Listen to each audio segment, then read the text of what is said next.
मैं रवि कुमार, स्वागत है आपका रेनेशा आईएएस में। चलिए, झारखंड में एक तरह से परीक्षाओं का दौर शुरू हो चुका है।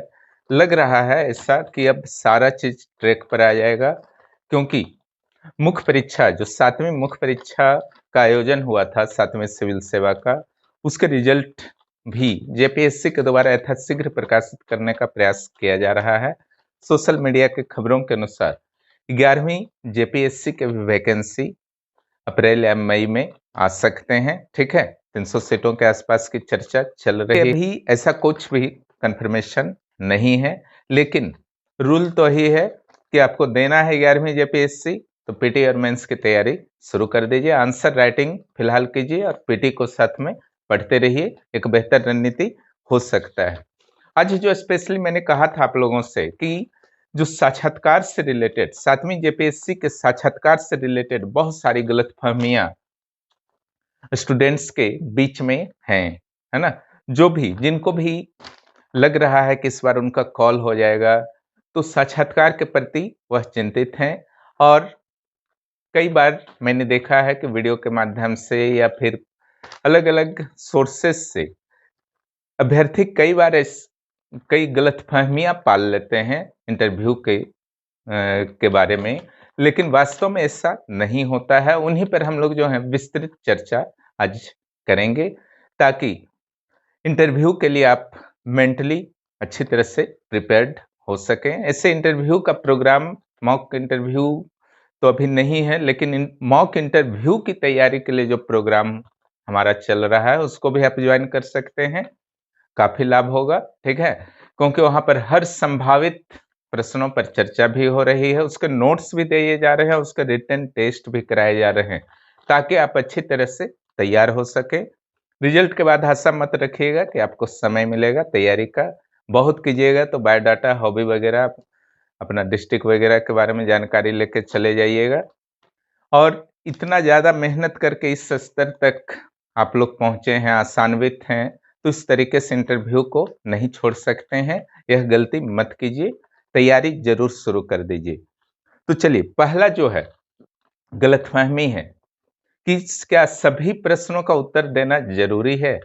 कोई जरूरी नहीं है कि सभी प्रश्नों का उत्तर आप दें, है ना।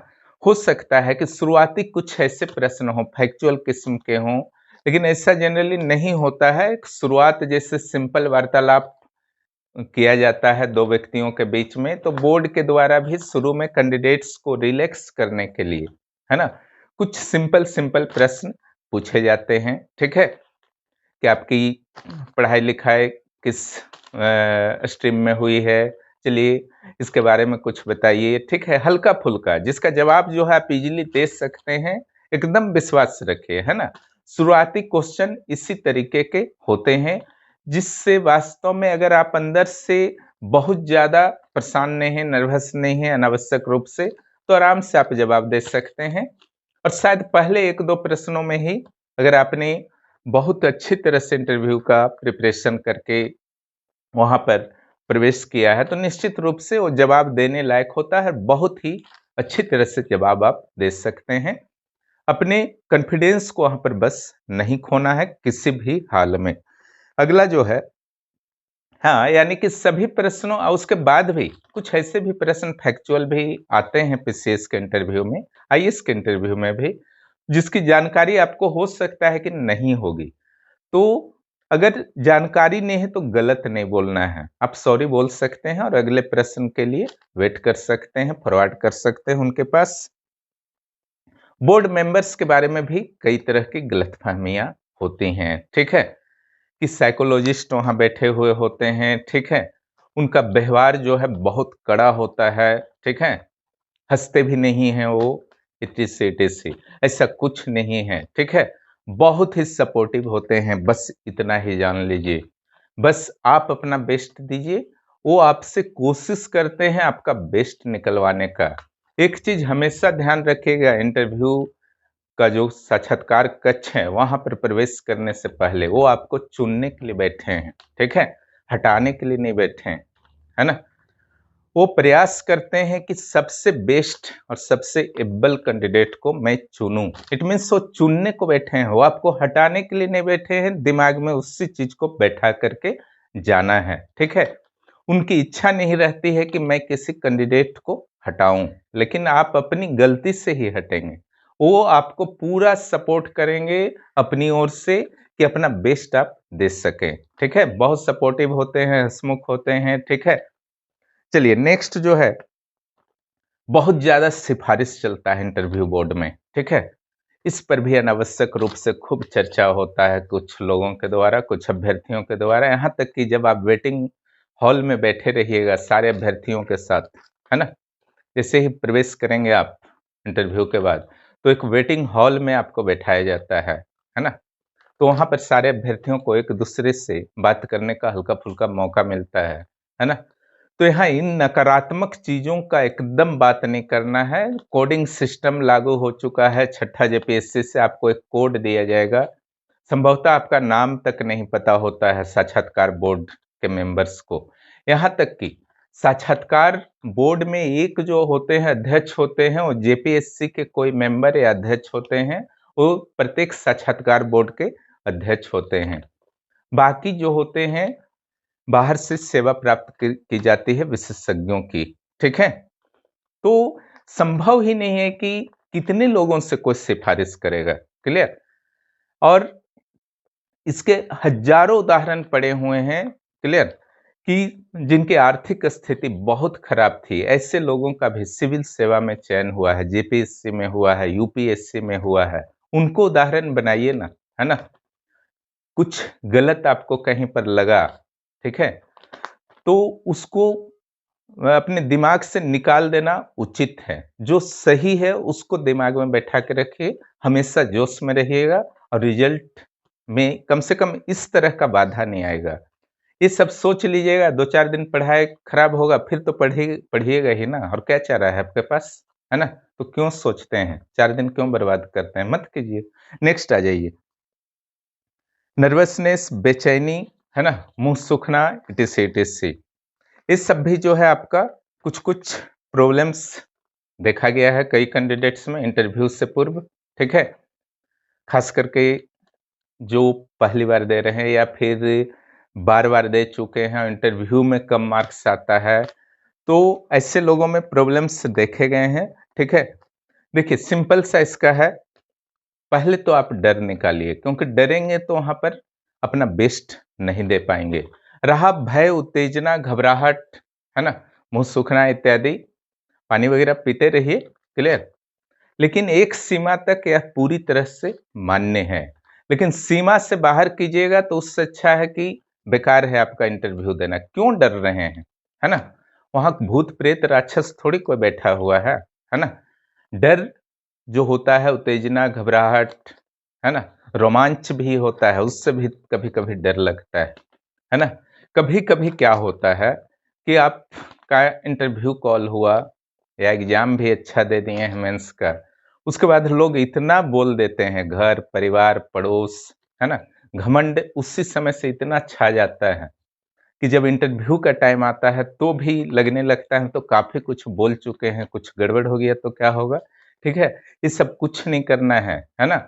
आप ऐसे भी लोक सेवक बनने जा रहे हैं, है ना। कोई आप लोक स्वामी नहीं बनने जा रहे हैं, लोक सेवक, पब्लिक सर्वेंट कहा जाता है ऑफिसर्स को, है ना। ये सब चीज तो दिमाग में लाइए ही नहीं, है ना।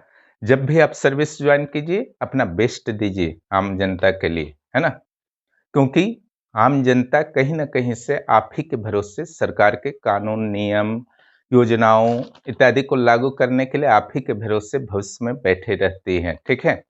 तो आप उनके साथ घमंड वगैरह नहीं दिखा, तो उस गुण को, यही ना एक व्यक्तित्व का हिस्सा है, वास्तव में इंटरव्यू नहीं होता है, व्यक्तित्व का परीक्षण होता है ना। तो ये भी आपका व्यक्तित्व का हिस्सा है, क्लियर। क्योंकि आप किसी को कमा करके तो खिलाइएगा नहीं, है ना। आपका सर्विस होगा, इसका अर्थ थोड़ी है कि पूरा दुनिया को जो है कमा के आप खिलाइएगा। तो इसका अर्थ है कि आपको उदार रहना ही होगा। जितना उदार रहिएगा, वो गुण को जितना जल्दी हो सके विकसित कर लीजिए, है ना।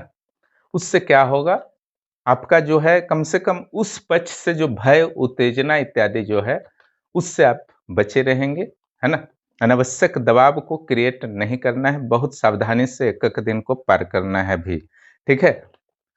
और भय, उत्तेजना, घबराहट एक सीमा तक रहेगा, उसको स्वीकार करना है, ठीक है? इसको फुल कंट्रोल कर लेंगे, इस गलतफ़हमी में मत रहिए। हल्का-फुल्का रहेगा ही, क्योंकि आप एक इलाइट वर्ग में जाने वाले हैं, मात्र इंटरव्यू में अच्छे मार्क्स आ जाते हैं तो, है ना? इलाइट वर्ग में, कुलीन वर्ग में जिसे कहा जाता है प्रशासनिक, हालाँकि ऊँच-नीच का कुछ नहीं होता है, लेकिन जो समाज में एक आपका धारणा फैली हुई है ना? उसके अनुसार तो आईएएस, पीसीएस में जाना बहुत ही गर्व की बात माना जाता है। तो उसका भी एक प्रेशर कहीं न कहीं रहता है। हर चीज़ का सामना तो करना होगा, क्योंकि इंटरव्यू का जितना प्रेशर होगा ना, उसका 1000 गुना प्रेशर जब आप सर्विस के दौरान जाएँगे, तब पड़ेगा, है ना? तो प्रेशर तो आपको लेने सीखना होगा। उसी प्रेशर में जब इंटरव्यू रूम में आप बैठते हैं, तो आपको एक अच्छा श्रोता बनना होगा, है ना? यानी कि जो मेंबर्स के द्वारा प्रश्न पूछा जा रहा है, उसको ध्यान से सुनना, उसके अंदर आखिर वो आपसे जानना क्या चाहते हैं, किस पक्ष को ज़्यादा वो महत्व दे रहे हैं प्रश्न में। तो अगर आप अच्छा श्रोता बनिएगा, तब आप अच्छा फिर वक्ता बन सकते हैं। ये उत्तेजना और भय को दूर रखेंगे, उसी स्थिति में संभव है ना? तो अच्छा श्रोता और अच्छा वक्ता बनने के लिए ज़रूरी है कि उत्तेजना और भय को हावी मत होने दीजिए, और रहेगा उसको मान के चलिए, पूरी तरह से आप समाप्त नहीं कर सकते हैं, ठीक है? नेक्स्ट जो आपका है, 7 दिन का तैयारी करके इंटरव्यू हो जाता है, ठीक है? ये दिल्ली से लेकर के रांची तक प्रचलित है ना? पता नहीं कितने मेधावी छात्रों का जीवन इससे बर्बाद हो गया, है ना? जो पीटी अच्छा दिए, मुख्य परीक्षा अच्छा दिए, इंटरव्यू 7 दिन का तैयारी के चक्कर में गड़बड़ा करके बार-बार आ जाते हैं, ठीक है? क्यों आप 7 दिन का तैयारी कीजिएगा, जब पीटी के लिए इतना मेहनत करते हैं, मेंस के लिए इतना मेहनत करते हैं, ठीक है? तो इंटरव्यू के लिए हम 7 दिन क्यों करें, है ना? जब हमको समय मिला है, हम अच्छी तरह से तैयारी करके जाएँगे, इसीलिए ना परेशान थे इतना दिन से। इसलिए ये भी एक गलतफ़हमी है ना? इसको एकदम ध्यान रखिएगा। इंटरव्यू में कुछ अजीब-अजीब प्रश्न पूछे जाते हैं, ठीक है? देखिए, आईक्यू के लिए वार्ता के दौरान कभी-कभार कुछ ऐसा हो जाता है, ठीक है? लेकिन जनरली काफ़ी गंभीरतापूर्वक एक चर्चा होता है, उस टाइप का जैसा आपका बहुत ज़्यादा आपका प्रचलित होता है कि ये पूछ दिया गया यूट्यूब चैनल, फेसबुक, ये सब चक्कर में मत पड़िए, वो सब कुछ नहीं होता है ना? अगला जो है व्यक्तित्व, एक गलतफ़हमी है पर्सनैलिटी से रिलेटेड, ठीक है? कई लोग यह समझ बैठते हैं, ठीक है? आम लोगों की तरह, आप सिविल सेवा में जाने वाले हैं, ठीक है? आम लोगों की तरह तो सोचिए ही नहीं, है ना? क्योंकि 2 ही वर्ग होता है, शासक और शासित, ठीक है? एक जो नियम बनाता है, नीति निर्माण करता है, उसको लागू करता है, ठीक है? तो वो सारा का सारा एक तरह से शासक वर्ग का एक अंग होता है, ठीक है? सरकार का अंग होता है। शासित, बाकी जो उनके अलावा जो होते हैं, वो रेस्ट होते हैं, ठीक है? तो जो बहुत मेहनत करते हैं बचपन से, उस 1% में आते हैं शासक वर्ग में, बाकी 99% शासित वर्ग में रह जाते हैं, ठीक है? तो यहाँ पर मैं व्यक्तित्व की बात कर रहा था कि सामान्य रूप से आम लोग यह सोचते हैं कि व्यक्तित्व का अर्थ है गोरा-चिट्टा, लंबा-चौड़ा, बॉडी बिल्डिंग, ठीक है? बहुत स्मार्ट, बहुत सुंदर, चाहे पुरुष हो या महिला, है ना? आपको एक्टर और एक्ट्रेस नहीं बनना है, ठीक है? उनका व्यक्तित्व का एक ही पक्ष मजबूत होता है एक्टर और एक्ट्रेस का, है ना? वह पक्ष क्या होता है? Body fitness. लेकिन व्यक्तित्व इतना संकुचित चीज़ नहीं है, इतना छोटा-सा चीज़ नहीं है ना? ये जो है आपका बहुत ही व्यापक है ना? इतना व्यापक है कि जैसे आप धर्म जो है संकुचित चीज़ है, कल्चर जो है व्यापक है ना? उत्सव, पर्व, त्योहार संकुचित है, नृत्य संकुचित है, लेकिन कल्चर जो है बहुत ही व्यापक है। तो जो आपका बॉडी फिटनेस का बात होता है, ठीक है? जो आपका जो बॉडी फिटनेस हुआ या जो एट ए टाइम आप जो देख रहे हैं किसी को, वो काफ़ी अच्छा आपको फ़ील हुआ देखने के बाद, ठीक है? वह पूरा का पूरा आपके पर्सनैलिटी का एक पार्ट होता है, ठीक है? बहुत ही छोटा-सा पार्ट। इसमें बहुत सारे पार्ट्स होते हैं व्यक्तित्व में, ठीक है? बॉडी फिटनेस के साथ-साथ आपका ज्ञान, वाक्पटुता, ठीक है? चलने का तरीका, बोलने का तरीका, समस्याओं को समाधान करने का तरीका, ठीक है? अपनी बातों को रखने का तरीका, अच्छा श्रोता बनना, अच्छा वक्ता बनना, ठीक है? यानी कि और या बहुत ज़्यादा समस्या आ गया तो भी घबराना नहीं, सभी समस्याओं के सकारात्मक पक्ष को देखना, ठीक है? ये हर चीज़ होता है एक कंप्लीट पर्सनैलिटी में, एक व्यक्तित्व में, ठीक है? इसलिए उस चीज़ को आप दिमाग से हटा दीजिए, हम नाटे हैं, हम काले हैं, ये हैं, वो हैं, तो हमको लगता है नंबर नहीं देगा, वो सब कुछ नहीं होता है, ठीक है? पर्सनालिटी जो भगवान ने बॉडी दिया उसको कोई चेंज नहीं कर सकता है, वो सबसे बेस्ट बॉडी है, ठीक है? उस तरीके का हीन भावना को आज से और अभी से निकाल दीजिए, ठीक है? बहुत ही बेस्ट आपका इंटरव्यू हो जाएगा। निश्चिंत रहिए, इस गलतफहमी को भी निकाल दीजिए। एक बहुत ही महत्वपूर्ण चीज़ है आपका बायोडाटा, हॉबीज से रिलेटेड, है ना? देखिए बायोडाटा वगैरह बनाना नहीं पड़ता है उस टाइप का, जैसे निजी कंपनी में चलता है वो सब नहीं चलता है, उन लोग ही देते हैं, उसी में हॉबी वगैरह डालना पड़ता है इंटरव्यू के लिए जो उनके आयोग के द्वारा ऑनलाइन दिया जाता है। हॉबी के संदर्भ में एक बहुत ही बड़ा प्रॉब्लम है ना? बहुत लोगों को पता ही नहीं होता है कि उनका हॉबी है या नहीं, है ना? क्या है अगर है भी तो, ठीक है? और जो मन करता है भर देते हैं, वो नहीं करना है, ठीक है? सभी का कुछ न कुछ हॉबी होता है, ठीक है? एक बार बैठ के सोचिए क्या चीज़ आपको बहुत ज़्यादा पसंद है करना, ठीक है? गरीबों की सेवा करना या दोस्त बनाना, घूमना, व्यायाम करना, पर्यटन करना, ठीक है? बोलना, चलना, बच्चों से बातचीत करना, बॉडी फिटनेस पर ध्यान देना, संगीत सुनना, फ़िल्म देखना, ठीक है? पढ़ना या पढ़ाना, ठीक है? कुछ भी आपका हॉबी हो स कहीं तो आपका इंटरेस्ट होगा, क्लियर? क्या इंटरेस्ट है समाज सेवा करना, बहुत सारे हो सकते हैं, पुस्तक का कलेक्शन करना, तो कुछ तो आप में खूबी ज़रूर होगी, उसको तलाश कीजिए, जिसमें आपको अच्छा लगता है, वही आपका हॉबी है। उसके बारे में हल्का-फुल्का जानकारी आपको रखना होगा, ठीक है? जैसे आपको गाना सुनना अच्छा लगता है, तो मैटर बनता है किसका गाना सुनते हैं, यानी कि कौन से गायक जो हैं आपके लिए बहुत फ़ेवरेट हैं आपके गायक, उनसे संबंधित गाना वगैरह के बारे में पूछा जा सकता है, फ़िल्म के वगैरह के बारे में पूछा जा सकता है, ठीक है? गाना को गुनगुनाने भी कहा जा सकता है बोर्ड के द्वारा, कोई शर्म नहीं करना है, अपना बेस्ट वहाँ पर हो सकता है लाइफ़ में आप कभी गाना नहीं गाए हों, केवल सुने हों, ऐसा नहीं होता है, सभी लोग कुछ न कुछ कभी गा ही लेते हैं।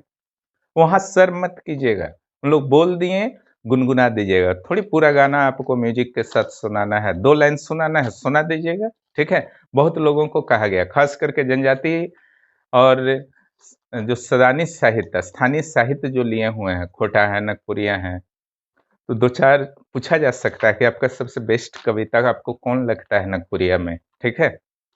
आप कुछ तो बताइएगा ना, अब बताइएगा तो सुनाइए फिर 1-2 लाइन, है ना? घबराना नहीं है, सुना दीजिए, क्या दिक्कत है? आपको वहाँ पर सिविल सर्वेंट बनाया जा रहा है, आपसे उम्मीद नहीं किया जा सकता है कि आप संकोची किस्म के होंगे, खुलेपन, है ना? एक्स्ट्रोवर्ट आपको बनना होगा, खुलापन आपके अंदर होना चाहिए, है ना? ये भी व्यक्तित्व का एक हिस्सा है, ध्यान रखेंगे, क्लियर? तो हॉबी पर आपको ध्यान रखना है। व्यक्तित्व से रिलेटेड एक और प्रश्न अक्सर पूछा जाता है ना? तो यहाँ पर भी एक गलतफ़हमी है, सकारात्मक और नकारात्मक पक्ष। सकारात्मक पक्ष तो अपना आप खुद बहुत सारा कुछ पॉइंट्स बोल देते हैं, हालाँकि उसमें भी सावधानी रखना है, नोट्स के दौरान मैं दूँगा। लेकिन नकारात्मक पक्ष भी, जहाँ आपके अंदर सकारात्मक है, नकारात्मक होंगे ही, है ना? ये प्रकृति का नियम है। तो नकारात्मक पक्ष को भी आपको सकारात्मक रूप में प्रस्तुत करना है ना? हो सकता है उसको स्वीकार भी करना पड़ता है और उसको जो है आपको सकारात्मक रूप में प्रस्तुत करना है, ठीक है? आपको जैसे भावुक हो जाते हैं, है ना? गरीबों को देख कर के भावुक हो सकते हैं या समस्या में पड़े हुए लोगों को देख कर के भावुक हो जाते हैं, ठीक है? तो ये भी आपका एक सकारात्मक पक्ष है या ये नकारात्मक पक्ष है, लेकिन इसमें सकारात्मकता है, ठीक है? या कोई ज़िम्मेदारी लेते हैं तो फिर धैर्य के साथ वर्क नहीं कर पाते हैं। यानी कि आपको ऐसा फ़ील होता है जितना जल्दी हो सके मैं ख़त्म कर दूँ, है ना? तो इस तरीके से आप में भी कुछ न कुछ इस टाइप का दुर्गुण होगा, है ना? यानी कि नकारात्मक पक्ष होगा, जिसके अंदर सकारात्मक चीज़ छुपे हुए हैं। उन तत्वों को आप ध्यान से देख सकते हैं, ठीक है? तो ये सब आपके कुछ थे कन्फ्यूज़न, है ना? और जो लास्ट में मैं यही बताना चाहता हूँ, ठीक है? कि एक कोई भी आपके ज्ञान का परीक्षण नहीं है, पीटी और मेंस में ज्ञान का परीक्षण लिया जा चुका है। बस यहाँ पर आपके कंप्लीट पर्सनालिटी टेस्ट को देखा जाएगा, करंट अफेयर्स से मुद्दे, झारखंड से संबंधित मुद्दे, राष्ट्रीय अंतर्राष्ट्रीय चर्चित मामले, कुछ हिस्ट्री ज्योग्राफी के भी प्रश्न पूछे जा सकते हैं। जैसे छठी इंटरव्यू के दौरान एक कैंडिडेट से पूछा गया था, जब 1942 का क्विट इंडिया मूवमेंट हो ही चुका था, अंग्रेजों की स्थिति डामाडोल थी, वो छोड़ने वाले थे, तो क्या कारण था कि आजाद सेना का गठन सुभाष चंद्र बोस ने किया? क्या जरूरत था उनको गठन करने की? डिटेल इन करके वो सब ने पूछा जाएगा। ये ऊपर से आपको 2-3 लाइन में पॉइंट्स को लंबा ना करें, है ना? कोई भी उत्तर देना है तो बहुत लंबा ना करें, क्योंकि वहां मुख्य परीक्षा का उत्तर नहीं लिख रहे हैं कि आपको बीच में 5 सेकंड, 4 सेकंड, 2 सेकंड रुकने का, वहां बोलना है, सिंपल वार्तालाप होना चाहिए, है ना? जितना पॉइंट्स एट ए टाइम याद आया अपना बोल दें। उन्हीं सब चीज़ों की तैयारी अभी से करनी है, ठीक है?